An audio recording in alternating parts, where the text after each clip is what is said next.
Welcome to Build Your Maverick Business, the podcast for underdog, outlier, and renegade entrepreneurs. Brought to you by Strange Creative Studio. If you dream of going off on your own and launching your rebel empire, but don't know where to start, you're in the right place.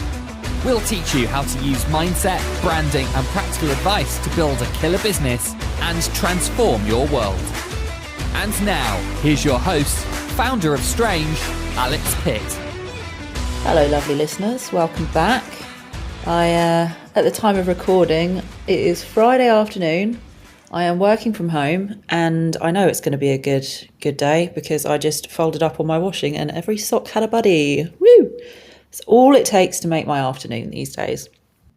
Now, this week we're getting stuck into branding, which obviously you know is my favourite topic because this is what I do. It's my favourite hobby, and it's what I do for a living.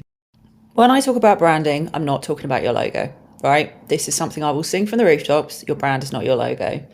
And there's no better way to describe why this is such a thing than to tell you the chain of events that ended up with me sitting drinking beer in a field with my friend Tino a couple of weeks ago. So I'm going to tell you about that evening, and I'm going to tell you the wave of inspiration that hit me when I was sat in said field with my beer. And I'm going to tell you why that is so relevant to branding. So what happened was I moved to Ealing, West London, a few months ago, trying to get stuck into what the locals are into. And it turns out that there's a little town down the road called Hanwell, and every year there's an event called the Hanwell Hootie. Now, it's just fun to say for a start.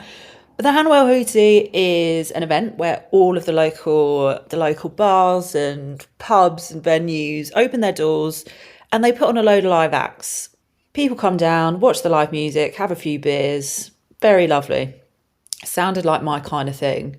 So I got tickets, and it turned out that the first ever Marshall amp shop actually opened up in Hanwell 60 years ago. So this year they were doing something a little bit different and a little bit special, and they'd set up this bloody massive stage in the middle of a field, and it was all sponsored by Marshall. The Hanwell Hootie brought to you by Marshall. And I went along to this, was very excited. I mean, there's some fucking great bands playing. Frank Carter and the Rattlesnakes headlines. Hot Milk played. Hot Milk Hannah is fucking sensational on stage if you ever get to see them. I saw Lioness, first time I've ever seen them. It was a great night. We were having a lovely time. The only problem was I forgot one very, very important fact when I was at the Hanwell Hootie. Or more importantly, when I was getting ready to go to the Hanwell Hootie. And that fact is that I am 32 years old. So I stupidly rocked up wearing a crop top. And about 10 minutes after arriving at the Hanwell Hootie, I was freezing my tits off. So I said to my lovely friend Tino, we need to go over to the merch stand. This is fucking ridiculous. I'm so cold. So I was like, let's just go and see if they've got a hoodie. Sort myself out. Honestly. If I still lived with my mother, I wouldn't have made that mistake. Anyway, so we went over to the merch stand, and there was a few people in front of me in the queue, so I had a little look at the price list while I was waiting. And they had a Hanwell Hootie branded hoodie. I think it was about £25. So I thought, yeah, reasonable. Just want something to keep me warm. I looked a little bit further down the list, and they had a Marshall branded hoodie. And the Marshall branded hoodie was, I think, 55 English pounds. Nothing different about the design. It wasn't woven from unicorn hair or anything. The difference between the Hanwell one and the Marshall one was that the Marshall one had a Marshall logo on it. Now, what struck me wasn't thinking, fucking hell, that's expensive. That's nearly twice as much as the other one. What struck me was the fact that I saw it and thought, oh my holy shit, take my fucking money. Because I love Marshall as a brand. Like, love them. I don't play an instrument, right? I dabbled in the tin whistle when I was in primary school, played a bit of bass guitar in my youth, but I wouldn't describe myself as a musical person. That being said, in the past, I've gone to buy a pair of headphones and I've paid a lot more than I would for a competitor's pair of headphones because they had the Marshall logo on them. And I wanted to align myself with the Marshall brand. It makes me feel cool. It makes me feel like a rock star. So I like having that little squiggle on my hoodie, on my headphones. It makes me feel a certain way. Now, unfortunately, they had sold out of the Marshall hoodies, much to the delight of my bank account. So I didn't get myself a Marshall hoodie. But I did buy myself a t-shirt to keep myself a little bit warm because of my ridiculous outfit choice. So anyway, now I've got my t-shirt. Said to my friend Tino, the first band's going to come on in a bit. Let's head over to the bar, grab ourselves a drink. So we did that. We walked over to the bar. And what hit me is what I can only describe as a pang of familiarity, like I'd just seen an old friend, because they had Beavertown neck oil on tap behind the bar. Now, if you don't know about this beer, it tastes like fucking nectar. It is the most delicious thing ever. And I love Beavertown. I love Beavertown. They're an amazing brewery. I love their beers. Neck oil is the most delicious fucking beer I've ever tasted in my life. And I will always go through it if they're selling it. My boyfriend and I get really excited if we go to a venue and they've got neck oil on tap. I love this beer so much. I have a watercolour illustration of a can above my fucking toilet. Because if anyone comes to my flat and they need to use the toilet, I want them to know that I align myself with Beavertown. This is a brand that I love. So I got myself a pint of neck oil, went and sat down to watch Lioness play. Now I'm just going to pause there for a minute because just to rewind, I have just used the word love to describe 2 multi-million pound businesses. I have just used that word to describe companies. Companies made up of people who I have never met. I've never met anyone that works for Beavertown. I've never met anyone that works for Marshall. I've never been to their offices. They have no emotional significance in my life whatsoever. And yet I just said that I love them. Now that is the power of a brand. That's a fucking brand. Not your logo, not your colour palette. It's how people feel about you. It's what people say about you when you're not in the room. Now I would describe Marshall, if they were a human being, as the kind of person that I would be a fucking groupie and stand outside their dressing room. They're like the fucking Rolling Stones, right? They're rock stars. They're dressed all in black. They wear leather. They're fucking cool. Beavertown is like my cool, hipster, slightly eccentric friend. Always nice and colourful, familiar, fun, brightens my fucking day. Now, the way that I feel about those brands has absolutely piss all to do with those logos. Don't get me wrong, I love the Beavertown can art, but there's a lot of beautiful beer cans out there. So what is it about these 2 brands that makes me use the word love?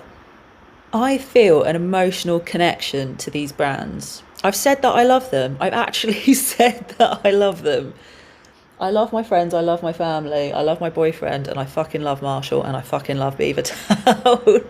That's weird though, right? They're companies, they're corporations, but I still feel that emotional connection to them because their brands are so powerful. Their brands are magnetic.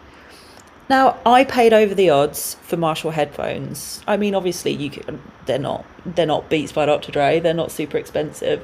But I wouldn't want to get Beats by Dr. Dre because I don't really give a shit about Dr. Dre and he's not my kind of person. Marshall are my kind of people, right? Neck oil is £6.30 a fucking pint in my local. £6.30.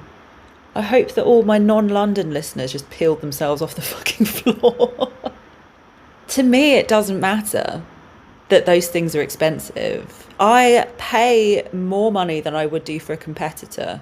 I pay more money for Marshall headphones than I would do for a generic non-branded pair because I want to align myself with Marshall. I want people to know that I like Marshall. I feel like it says something about me to invite that brand into my life, to associate myself with them.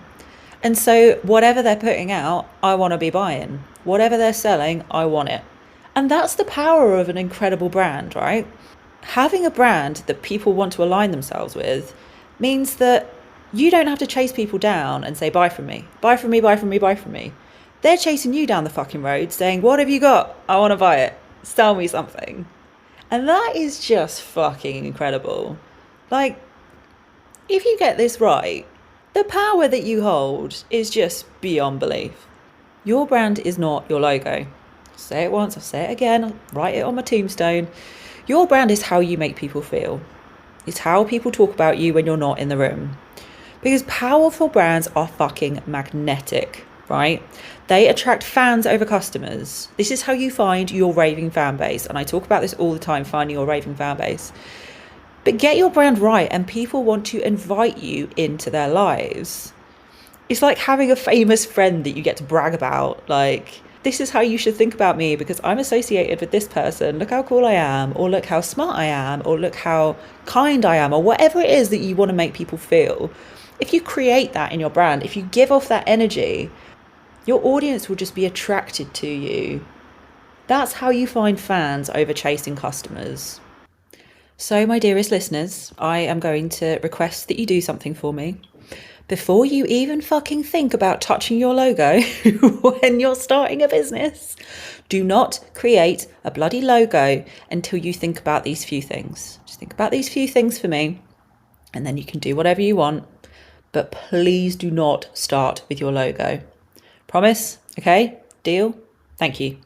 So first of all, think about what would your brand be like if they were a human?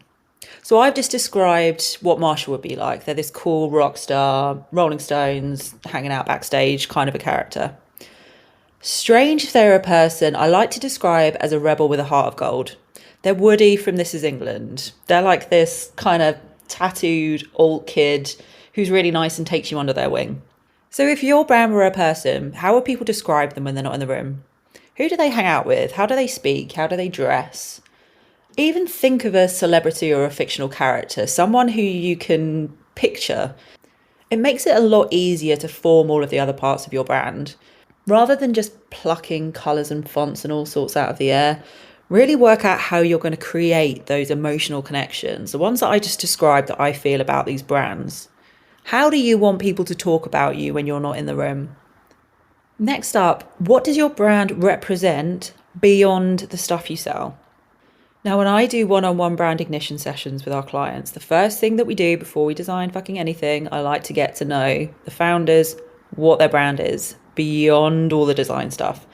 And one of the questions I ask them, which always gets people thinking, is if you were to run a bakery, right, no matter what it is that your business does, if you were going to take all of your mission and your values and everything about you and create a bakery from those same mission and values, what would be special about your cakes?